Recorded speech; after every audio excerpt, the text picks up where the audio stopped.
talk a little bit about the prior approval requirements. Anytime there's a change in scope, there's no difference. We need to be notified of the as a prior approval requirement.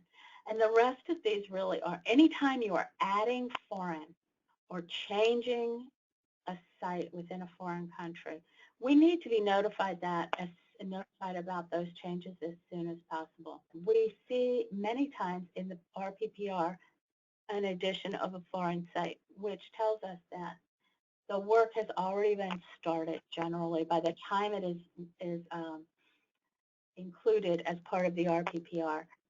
And honestly, that's a problem because we haven't approved that, and it can also mean that some of the research, definitely the research dollars should not have been used for any work that has been done in that country prior to receiving our approval, and publications of any of that research should not actually be part of the grant progress at that point.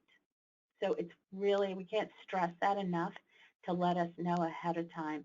And even if someone isn't sure, they're just talking to you about, well, we might work with, then we should really weigh in on that, because you'd rather have that approved, if necessary, way ahead of time than hindsight.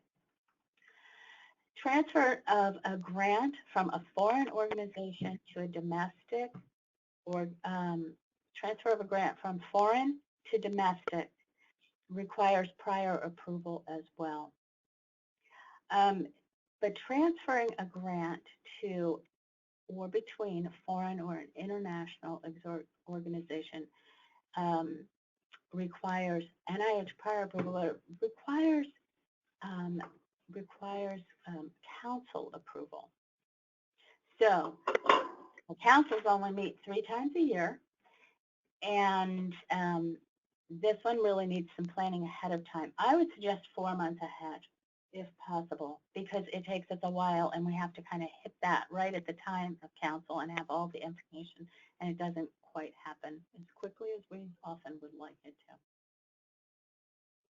So if anybody's going to be working with foreign in any capacity, please let us know as soon as possible.